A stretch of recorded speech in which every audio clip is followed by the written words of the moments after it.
My name is Daniel, and 10 years ago, my older brother, Michael, vanished without a trace. He was last seen on a security camera walking into the entrance of Line 7, right after midnight.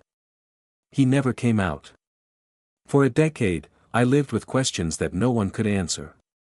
But last month, I got a text from his number. And what the message said changed everything. Michael and I grew up exploring abandoned places.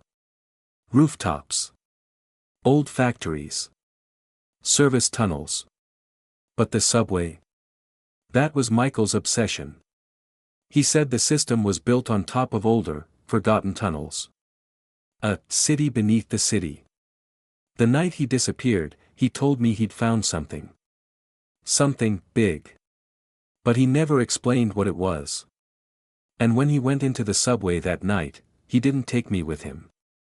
Police searched for weeks. No signs of struggle. No body.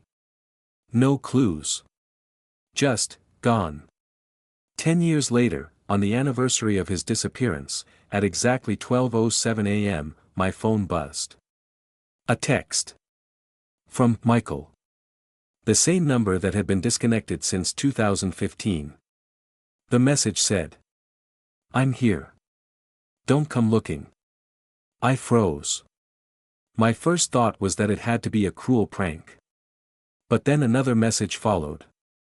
"Danny, they don't want me to leave." He was the only one who ever called me Danny. My hand started shaking. I tried calling the number. It rang once, then stopped. Then he texted again. Line 7. Same place. I didn't care if it was dangerous. I grabbed a flashlight, a portable battery, and took the last train to Line 7.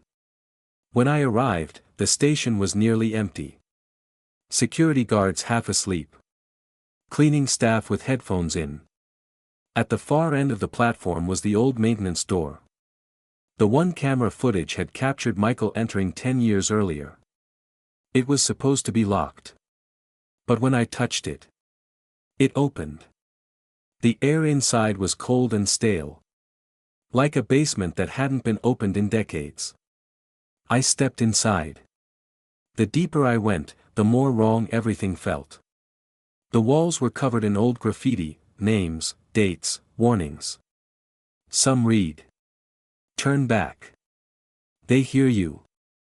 Don't follow the lights. I thought it was just urban explorer nonsense. Until I reached a split in the tunnel. And my phone buzzed again. Left path. Hurry. I swallowed hard. He knew where I was. Or, something did. As I followed his directions, the tunnel changed. The lights overhead started flickering, then turned completely off. I clicked on my flashlight. Its beam felt too small for the darkness ahead. Then I heard it. Footsteps. But not behind me. Above me, like something walking on the ceiling. I forced myself not to look up. Eventually, the tunnel opened into a large maintenance chamber I'd never seen on any map. Rusty equipment. Collapsed walls. And on the far side, a row of old subway cars. Abandoned. Half buried. Like a graveyard. My phone vibrated again. I'm inside. Inside, what? Which car? I approached slowly, wiping dust from each window, looking for any sign of life. Then I stopped at the third car. On the inside of the glass. A fresh handprint. I pushed the door open. It screeched loudly, echoing through the chamber. Inside, someone was sitting at the far end of the car. The silhouette of a man. Michael? I whispered. He didn't move. I walked toward him. My flashlight trembling. When the beam finally lit his face. It was him. But not him. He looked older, but not 10 years older. More like 30. His skin was pale, like someone who hadn't seen daylight in years. His eyes, completely drained of color. Danny, he croaked. They won't let me leave. Who? I asked. What happened to you? He pointed behind me. Slowly. I turned the flashlight around. And the far end of the chamber was no longer empty. Figures.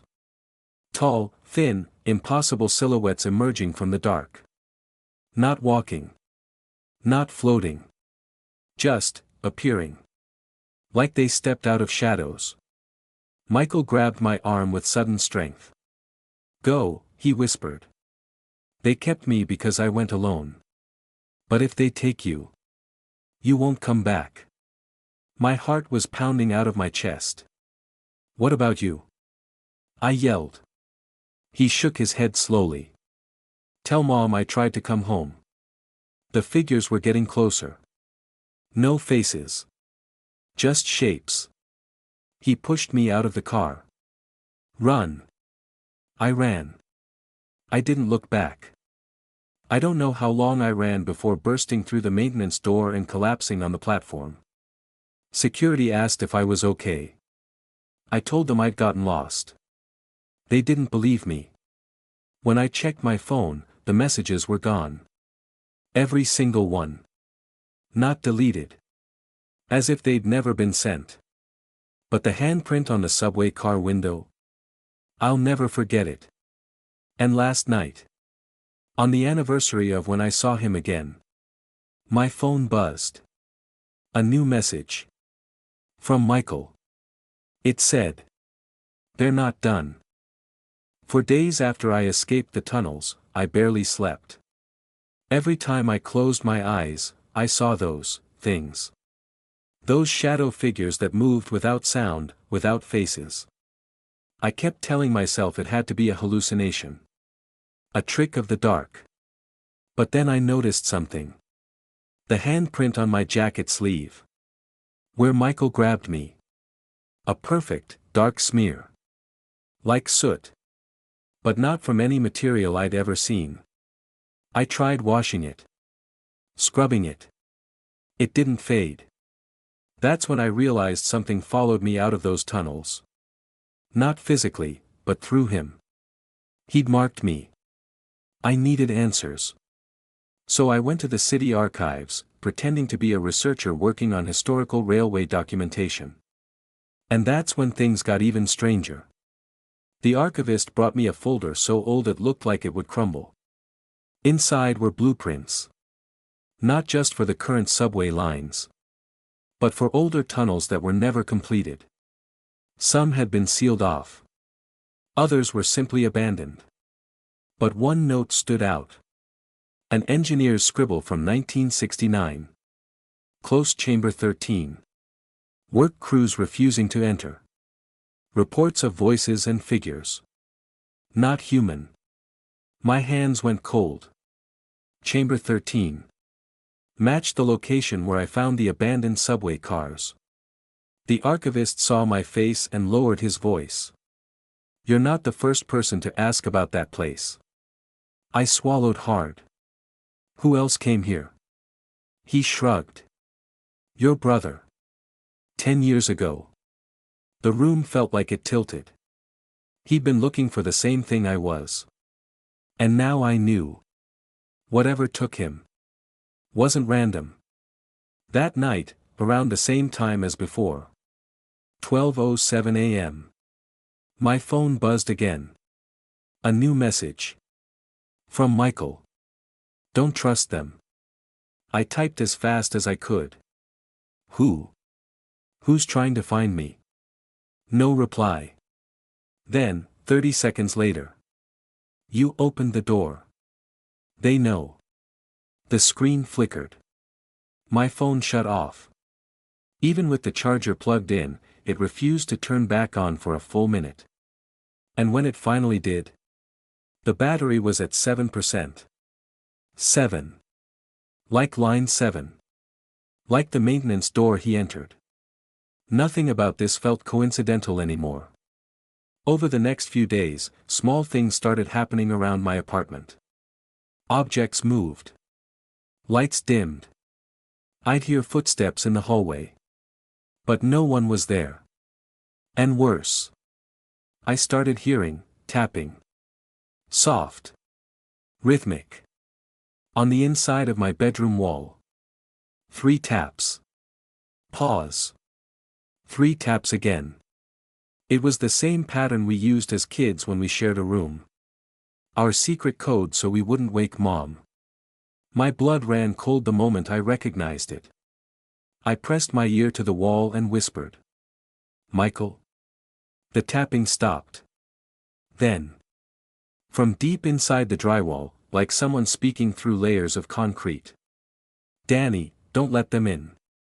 I stumbled back so fast I hit the dresser. There was no denying it anymore. Michael was still inside that place. Half here, half, somewhere else. And whatever held him was getting closer. I didn't know what to do. Who to call. How to help him. But last night, something new happened. A notification. Not a message this time. A photo. Sent from Michael's number.